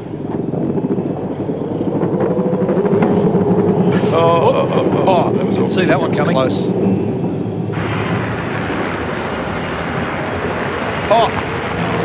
Wow, look at that lounge at the exit of pit lane. Have you ever seen anything like that? Well, you know what, I'm going to make a remark here. The rule changed last year, and I forgot about this in Abu Dhabi, that there's a limited amount of contact. Catch up to the grid, catch up. There's a limited amount of contact allowed now, which was a preference of the team owners. Before, what we had was contact was not permissible. Here it is again in replay, so watch, I'll come back to all that. But have a look at Craig go out. So Greg's on his 40k limit. Craig comes out in front, tries to catch it, can't. Cold tyres, woof, in the wall.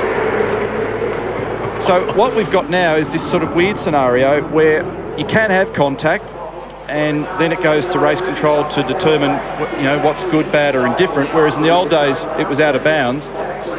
What was wrong with it last year was the penalty didn't fit the crime. It wasn't so much that the contact was the bad thing. There's a marshal down there who saw much more of Craig Lowndes' car than he really wanted to. Yeah, it was very close, wasn't it? Yeah, so that's awkward, isn't it? I'm not big on the notion of any contact in the pit lane, I'm afraid. But, the pit lane's too busy, it's too dangerous without contact. It is now permissible, but I suspect that one won't be met with too much warmth up and down the lane. Look, I don't want to rain on your parade, but in Mark and Neil world, we just put our slicks on. It's going to rain again, mate. The radar. There's the radar. The water, she's coming. It's not my parade you're raining on. It's everybody up and down this pit lane. So it's a wild afternoon, and I'd suggest it's going to get wilder. Sit back, put your feet up, and enjoy the ride.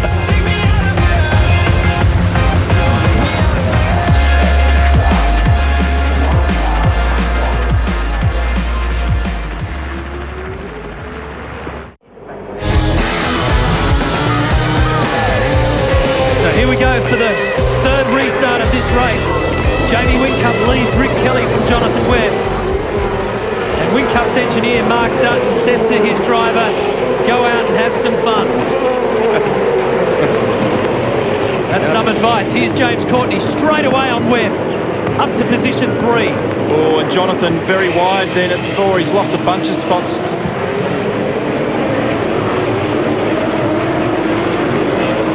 Will Davison went with him, and that's Michael Caruso. Down the turn 4 exit at the end of Wakefield Street. So where we saw Courtney apply that really good dive bomb pass on Jonathan Webb is where Caruso has gone through. And they've just black flagged for a drive-through penalty for Craig Lowndes for an unsafe release from the pits. Scafey, we talked about this at the top of the show, didn't we, mate? You look at Webby there, it mightn't be, he hasn't forgotten how to drive the car. He may have gone out with complete wet setting, so as the track dries out, we're going to see a whole different bunch of cars hit pace. That's very true, Larko. Absolutely right, because we've seen through the phases of this race today, certain cars come forward and certain cars come back. Mark Winterbottom, for instance, really struggled at the start of this race. He went from 3rd to 14th. We saw Van Gisbergen come from 23rd up to 6th or 7th. So there will be cars that suit the conditions. And some of the guys that have basically gone with a dry setup, right now will be the time that you get a yield on dry tyres with the surface changing as it is. Might be worth watching both Will Davison and Greg Murphy as Craig Lowndes serves his penalty in pit lane. Unsafe release. Stay cool, mate. Still 24, 25 laps to go in this race. Just need to finish again. Davison and Murphy are, well, Murphy's 11th, Davison's behind him. Just over first lap after the restart then. Rub panels, it's got a little bit crazy for about a half a lap or so. Lap speed here from Jamie. Just posted the fastest lap time of the race, and now he's going to back it up again. So his lead's 1.2 seconds over Rick Kelly.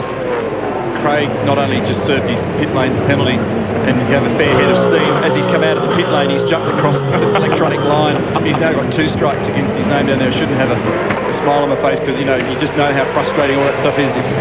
Suddenly you're facing the wrong way, then you get a penalty, then you're over a line. Oh, now Murphy at the wall. That's coming out of turn 9. So he's got wide, or he's been bumped from behind because he spun across to the infield, which just so happens, and there's Craig Lowndes. They just had a little bumping duel a minute ago. That was close as he spun around. So what it is, as predicted, Will Davison and Greg Murphy. Oh, this goes back. So Will's already hit the fence. Will's touched the fence on his own there. And then does he get hold of Murph down here at 9? You'd have to say so. Must have been contact unless Murph just lost it. Okay, mate, let me know if you need to come in and we need to check it. It's funny, isn't it, how you can see things brewing in an instant. You can just see that those two were so aggressive together that unless they separated, it was going to end in tears. Absolutely. But had he been touched at that point, though, by the time we're seeing it, I'm not sure whether he had already received a touch or whether he was on his way. I reckon he would have had to have got a touch from further back just than that. Because of the kind of momentum that the car Absolutely. had. So, at the front, it remains the same. Whincup pushes out that lead. This is tandem position 6, Johnson behind him. So Jonathan Webb lost a bunch of spots there after the restart. David Reynolds has been so impressive today. He needed to have covered then, Matt. Those ones there like that, you get an easy pass made. Jonathan Webb fired straight down the inside of young Dave there, and he needed to be across. You can't have those passes applied after you've worked all day. You've got to do a better job of covering your tracks. Van Gisbergen on the enforcer at turn 14, and Alex Davison goes along for the ride as well.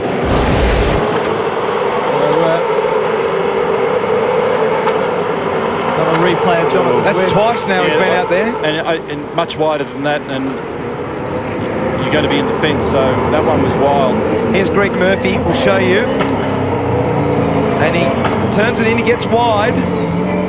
No, I don't know. Do you reckon? Hard to work out, isn't it? I reckon it's a nudge. Although, when we last looked at it from the other angle, it didn't look as though there was contact at the turning point of 9. So, very close. Continues with that speed, 23.8 last lap, 1:23.8. And Russell Ingall has had a breach of pit stop regulations, and it's a black flag pit lane drive-through penalty for Russell Ingall in the Super Cheap Auto entry. Currently 14th, so he'll be pretty happy about that. Yeah, so 1:23.8. Now, when you're in the 1:23 region, those fuel numbers that we spoke of earlier, they're going to be higher than we were talking to get home. So that they'll be going into fuel trim mode, taking fuel out of the amount of richness, more air, less fuel, and trying hard to make sure that they've got sufficient fuel to get home. Courtney's come onto the back of Rick Kelly, so this looks like a pretty healthy battle for second spot. Rick Kelly's done a really good job all day in this race. the good news in that fuel argument is that they're unlikely to have to go 78 laps because of the race duration of this race. He's unlikely to make the full distance, but we'll play with that one later. Some smoke coming out of the back of that car. So Courtney with some blue smoke trailing the back of the Toll HRT car. That will have definitely come from running over curves and some oil leaking onto the exhaust. Just on the subject of oil leaks, James Moffat's in the garage with a leaky power steering, I believe, as well. So your top five are Whincup, Kelly, Courtney, Winterbottom and Dumbrell. Dumbrell's just done the fastest second sector of the race, so his speed is very impressive. He's actually catching his quasi-teammate at FPR, Mark Winterbottom.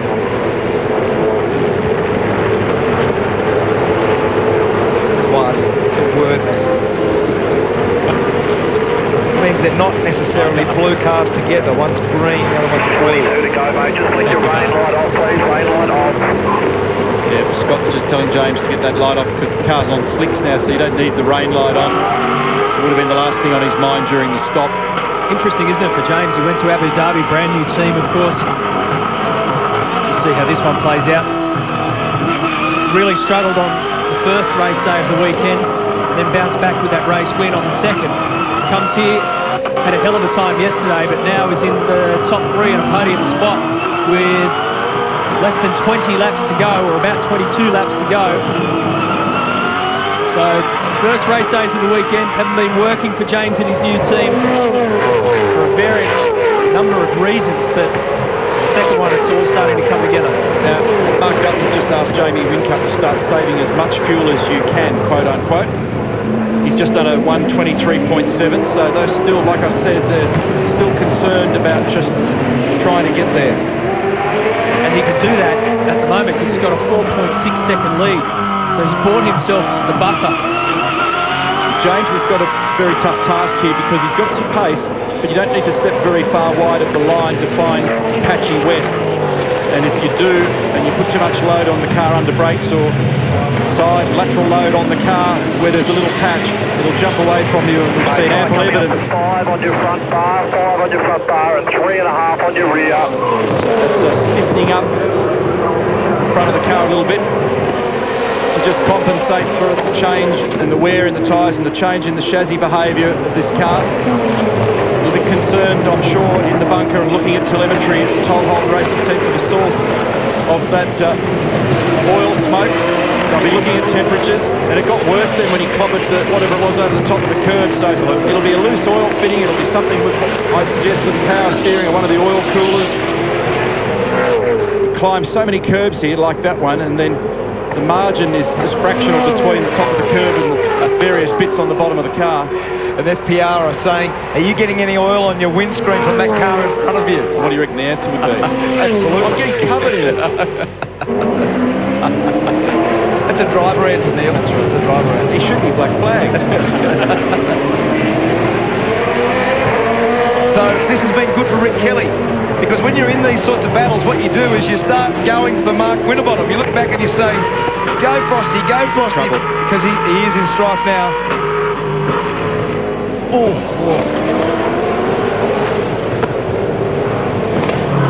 James had a really tardy exit then off 11, and Mark had a couple of cracks that didn't quite work. He had to mount the curb. It brought sparks, so he was dragging bits of the underbody on the forward on the top of the curbing.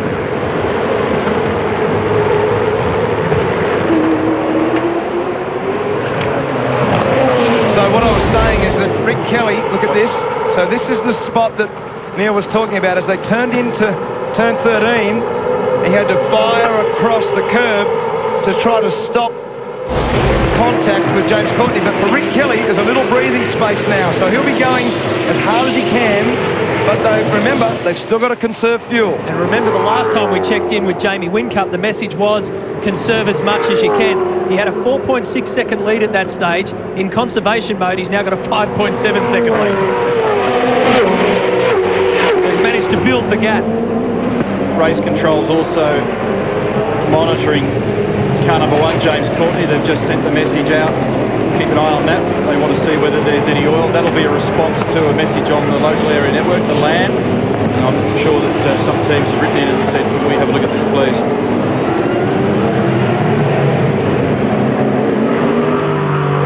Here we go again. Oh, he's down there. He's down there. Looking. That's a bump. Here we go. And there's the drag race. So the factory Ford versus the factory Holden. That's right on the margin, that one.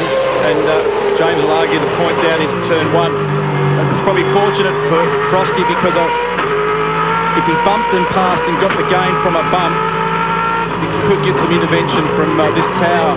The other thing for Mark Winterbottom is he had to be careful coming into the chicane there.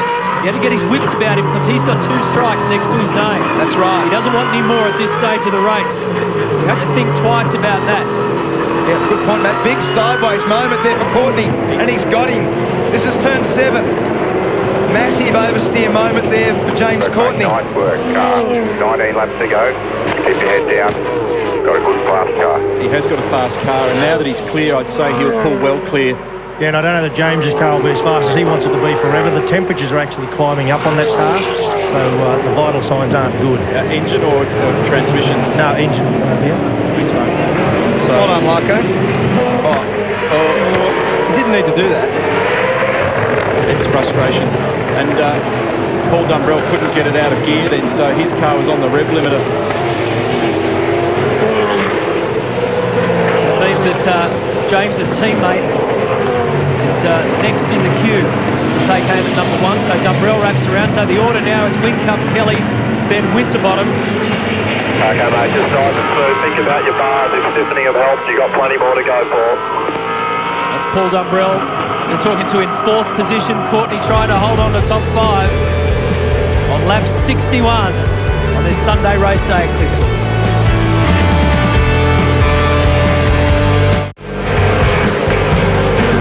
Closing stages of the Clipsal 500 here on 7. Hope you're enjoying it. It's been a fantastic race weekend. It's not over yet by any means. Watching closely in pit lane there for the Bottle team, Paul Dumbrell. He is in 6th spot. And another warning now will go to Mark Winterbottom, because he's infringed 3 times on that turn 2 curbing. So it'll be the bad sportsmanship flag for him. That's Paul Dumbrell wide at 14. And that's given Courtney back that spot, and Tand at 2. So Courtney's been stiffening up the front bar to correct that oversteer at the back. And that's Shane van Gisbergen. I was going to say recovering, but that didn't happen. He's ended up having little contact with that outside wall down at turn 11. And hence the reason why the Giz is now down in 16th spot. So Whincup's the leader by 7.1 seconds. This is for second spot.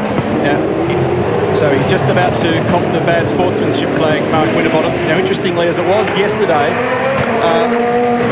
in Jamie Whincup's case, no errors against his name at turn 2. So as we build to the back end of the race, he's got a bank from which to draw if need be, if you needed to attack anybody. That's not an issue at the moment because he's got margin. That's right. So Rick Kelly's got 2 indiscretions and Mark Winterbottom 3. That was a really big moment at turn 8 for Rick Kelly. We saw him hit the inside curb and used every bit of road not to crash at turn 8 on the previous lap. And Scape, you know what I'd be doing if I was Rick Kelly? Well, I probably wouldn't do it. You would. I'd lead Winterbottom. I'd back off and lead him right down into turn 2 and go straight across. And I reckon he'd follow you straight through there and he's gone. Marco. See, that's that strategy stuff you always applied. No wonder you were hard to beat. Here we go. That's the spot. And he hit the inside curb, and turn 8, we've seen the drama there all weekend, but if you bump that inside curb, it basically pushes the car wide. As we loom back up there again, this is the corner we're talking about. Have a look out of the windscreen, see how bad the windscreen is of Winterbottom's. That's the inside curb right there. And if you bump that curb, it forces the car left. And the consequences, as we've said many times, at 215 kilometres an hour are big.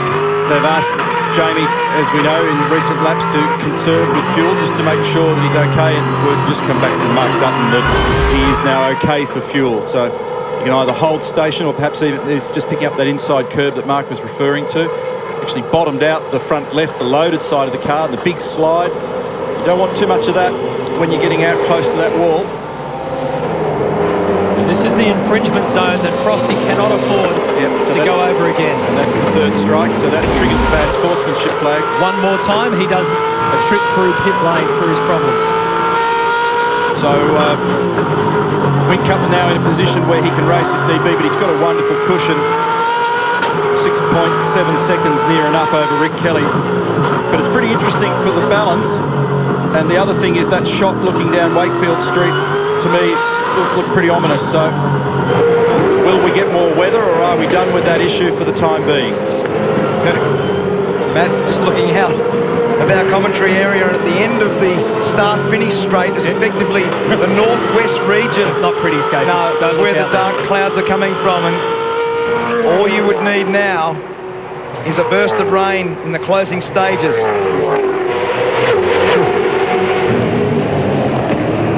Dumbrell's gathering it back up here after that little mistake down at turn 14, the final corner. And Will Davison, positive move down the inside of Stephen Johnson, former teammates. There's the weather. Depending on where you look at any given moment, some of it's not so bad, some of it looks a bit gruesome. It's a fair way off. It's a bit off. That's out to the northwest. Yeah, we might get away with it. I'm sure the drivers would be happy to see that helicopter shot. Still 6.7 seconds for Whincup over Rick Kelly.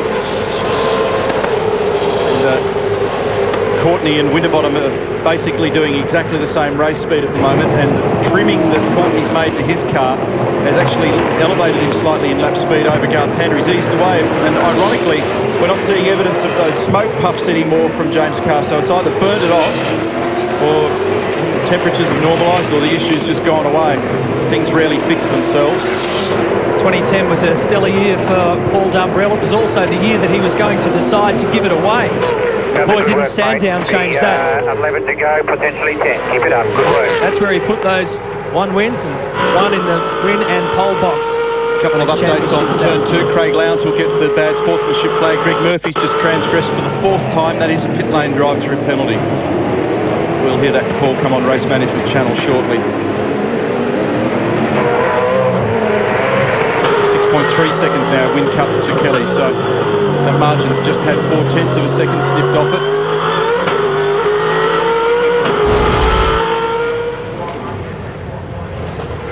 Confirmation from race director Tim Schrenken that car 888 bad sportsmanship flag for shortcutting at turn 2.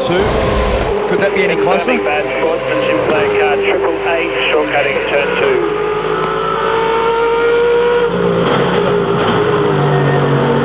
2. So Dumbrell has done a good job here, like you say, Crompo, to gather it up. Now put himself in a position to start trying to attack Garth Tander. They're battling for 5th spot. In front of them, Courtney. In front of him is Winterbottom. He's in a dice with Rick Kelly, and Jamie Wincup's lead is 6.1 seconds. Black flag, pit lane drive-through penalty for shortcutting turn 2. Greg Murphy, car 11, Pepsi Max crew, and there's Lowndes on Dean Fiore up at turn 4. That's for 14th position.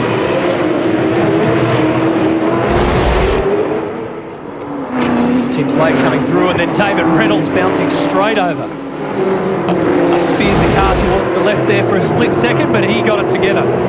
It would be prudent to do some crack testing on some of these cars next week, I should think, when they go back to the workshop, just to make sure. All of the teams have crack testing like the aviation industry, so all the components are live. What Neil's saying is all the steering and suspension components will certainly be crack tested.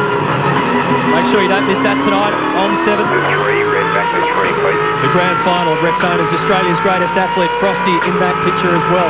And it'll be interesting here to see if he can. Number one, he needs to get past Rick Kelly, and then it's a hell of a job to try and hunt down Jamie Wincup, who's some 6 seconds further up the road. Frosty's had good form here, but he's never won a race at Clipsal. It would top off a good day for Ford Performance Racing. Will Davison started from pole position, had his battles in this race. Right now, Frosty's on the podium. That's where he finished on the corresponding day last year, 3rd.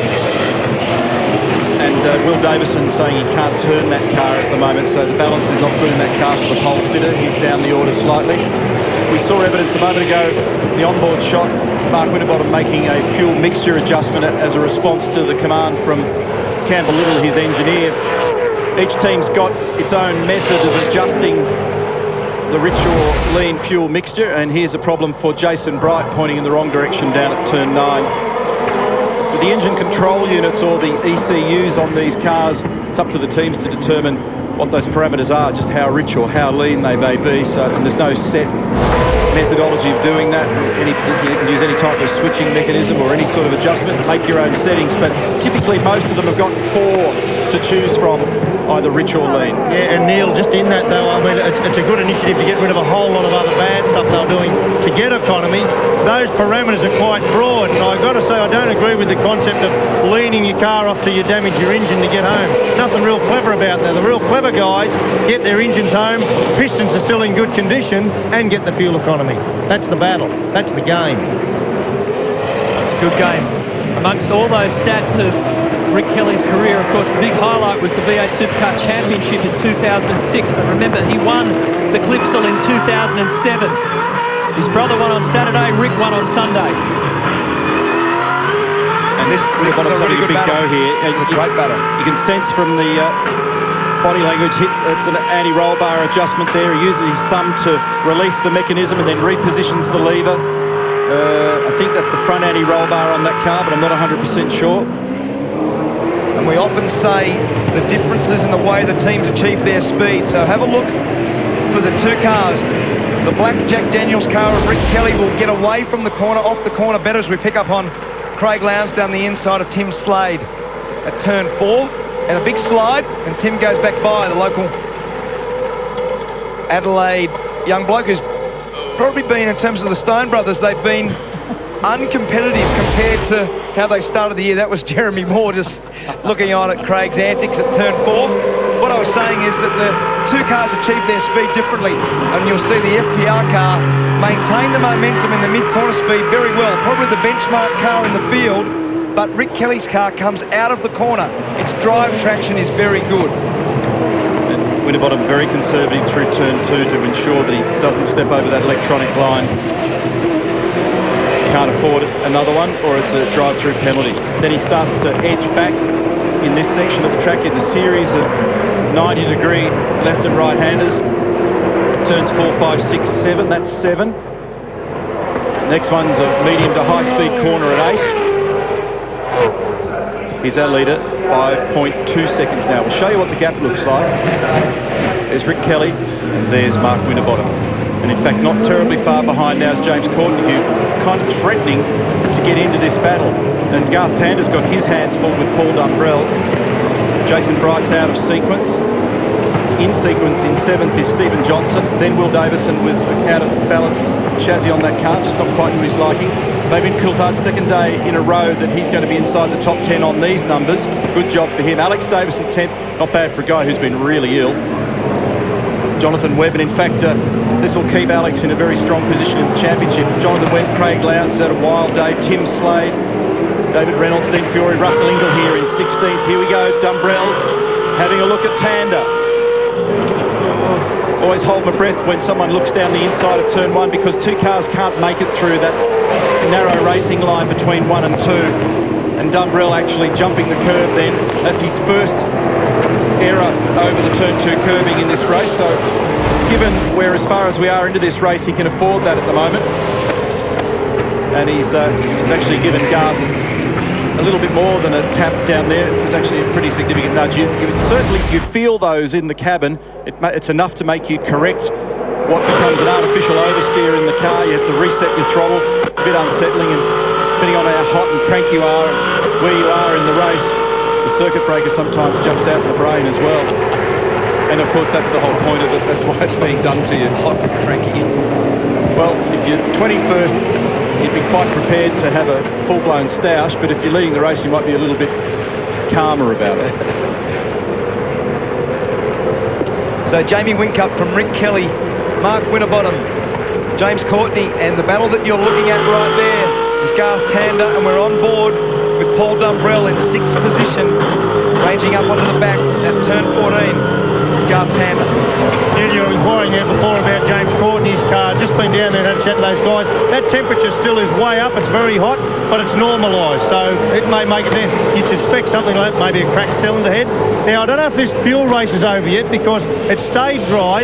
I was having a chat to Mark Dutton, Jamie Whincup's engineer. I said, how are you going for fuel? And he's a little bit evasive. I said, how are you going for fuel? He said, no, we're right, we're conservative. I said, show me the number. 0.8 kilos. 0.8 of a kilo at the end of the race. They've got Jamie to pull it up, conserve the car, conserve the tyres. He's got that down to about 2 kilos left at the end of the race. Now, we know they've got good economy, so that says there's a lot of others that don't. And you try and pluck information out of these blokes down here, fair dinkum. It's like trying to pluck dollars out of your wallet at the bar gave you. But I tell you, I reckon it's close. It's not over yet. Yeah, it's a good point. And because it's dry now and the pace has picked up, I knew the numbers would be marginal, but the money out of my wallet. It's a joke, isn't it?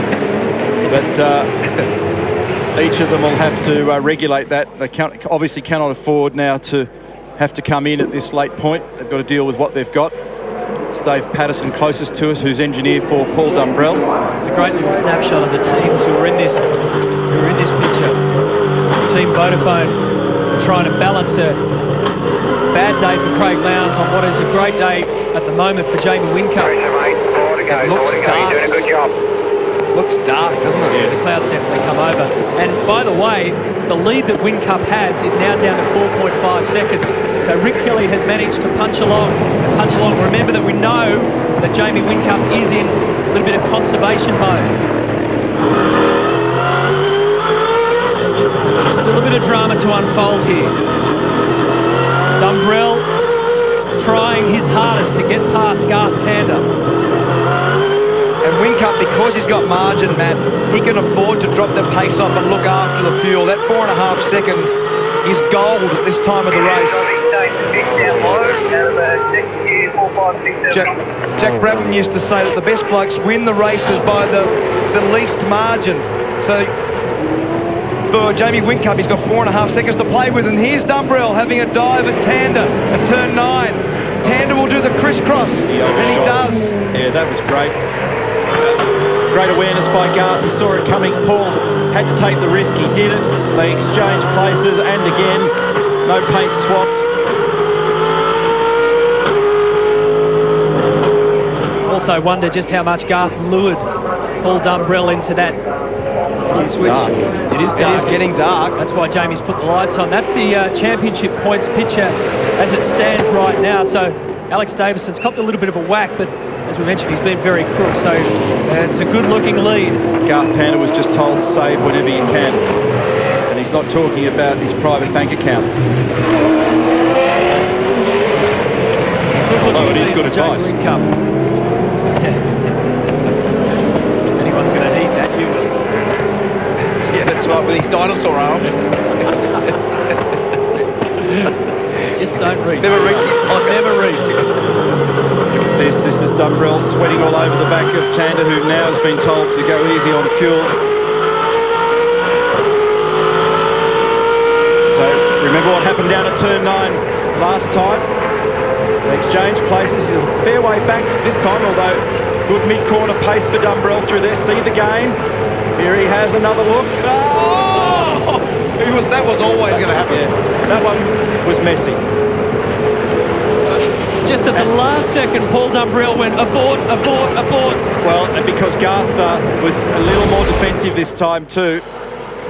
See Garth just starting to angle the car in there as well, and that made Paul change his mind. And that's where it takes two to tango, because Garth moving in the braking area meant that the road was being closed up.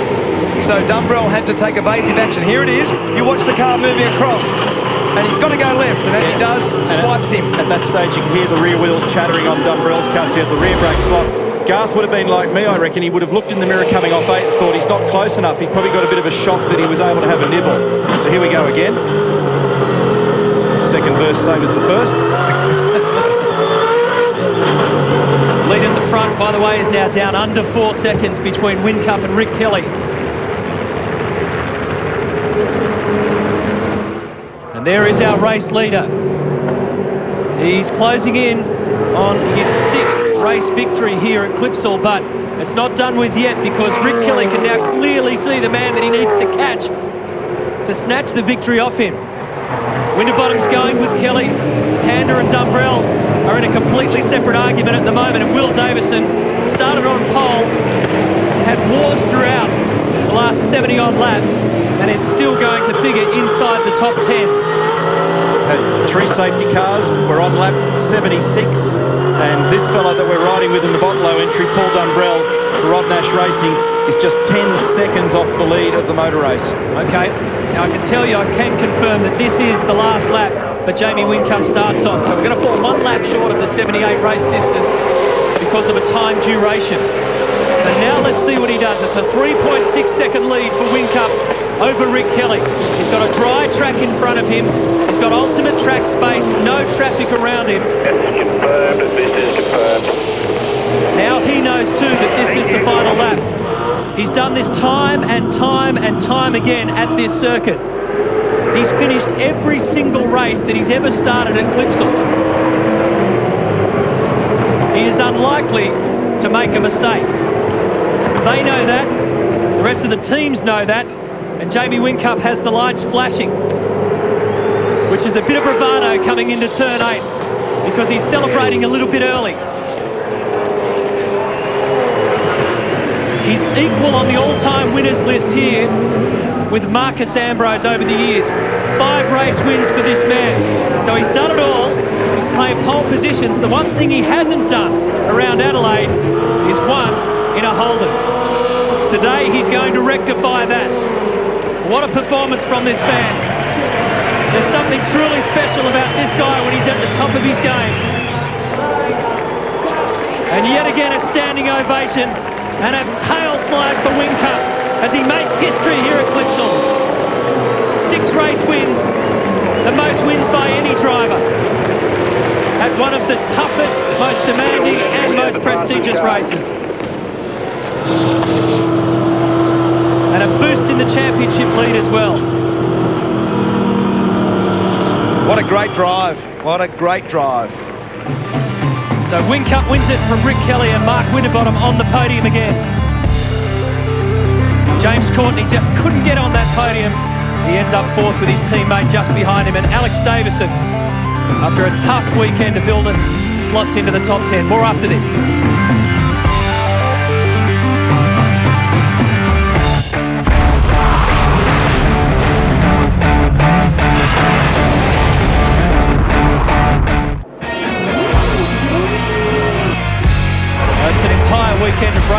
be hard to forget this one. Yesterday was just out of control. Today was unbelievable. And at the end of it all, after all those dices with Davison early on, after all the rain dramas, Jamie Whincup stands tall again.